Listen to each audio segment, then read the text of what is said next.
श्याम रजक को जेटीयू से निकाले जाने और आरजेडी में उनकी वापसी को लेकर एनडीए के नेताओं ने करारा हमला बोला है। जेटीयू और बीजेपी के नेताओं ने एक के बाद एक हमले कर श्याम रजक पर निशाना साधा और तंज भी कसा। ये पार्टी के विरोध गतिविधि में रहे तो पार्टी ने इनको निष्कासित किया, बाद में इनको मंत्रिमंडल से बर्खास्त किया गया। तो मुझको लगता है कि जहां गए खुश रहे, पहले भी वहां थे, घर में रहे, सुरक्षित रहे, कोरोना पीरियड है, कोरोना से बचे, जहां रहे खुश रहे। किसके पास जा रहे हैं? जिन पर धारा 420 का आरोप है, 420, जिसके नेता पर और जिसका सुप्रीमो 420 का सजा याफ्ता है। तो 420 वालों की राजनीतिक संगति लेकर के जनता दल की नीतियों पर प्रहार करने की मंशा थी, तो पार्टी ने इसको भांपा और पार्टी ने कार्रवाई का रास्ता दिखाया। मंत्रिपरिषद से हटाया गया, क्योंकि जब मंत्रिपरिषद का ओथ लेते हैं तो स्वाभाविक है कि मंत्रिमंडल में आपकी आस्था होनी चाहिए, मुख्यमंत्री जी में पूर्ण विश्वास होना चाहिए। अब इधर उधर की जो गतिविधियां थी उससे सवाल खड़े हुए, तो लिहाजा मुख्यमंत्री जी का प्रेरोगेटिव है, उन्होंने रिकमेंड किया कि मंत्रिपरिषद से निकाला जाए। अब वो स्वतंत्र हैं जहां जिस पार्टी में जाए, लेकिन चुनाव है, लिहाजा आप इस तरह की खबरें सुनेंगे और ये संबंधित पार्टियों का अंदरूनी मामला है, इस पर बहुत कुछ टिप्पणी करना मेरे लिए संभव नहीं है। केवल समाज को बांटकर परिवार के लोगों को आगे बढ़ाने का काम राजन ने किया है और लालू जी इसी शैली के लिए जाने जाते हैं।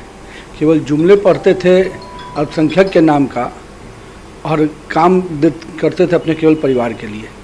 तो मेरा मानना है कि लालू जी का जो ताना बाना था वो धीरे धीरे टूटेगा ही।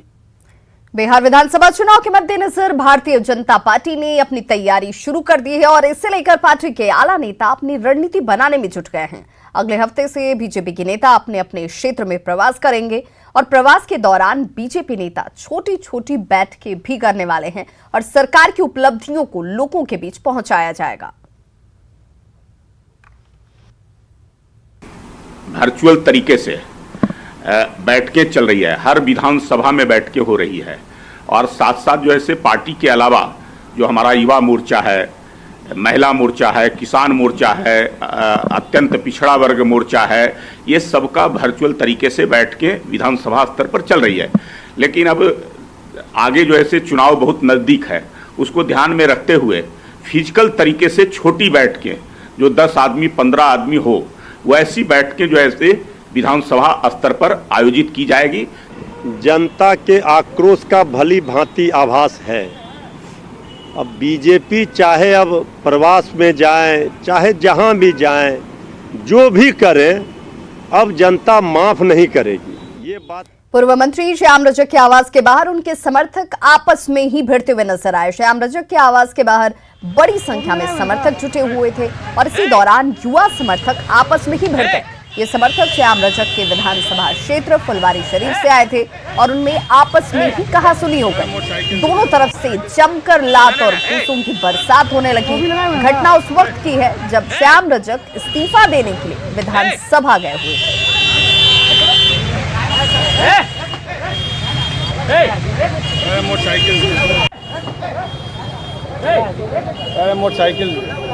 देखिए ये तस्वीर आपस में ही समर्थकों के भिड़ने की और जो हाथ में लगा एक दूसरे के ऊपर चलाते हुए ये समर्थक।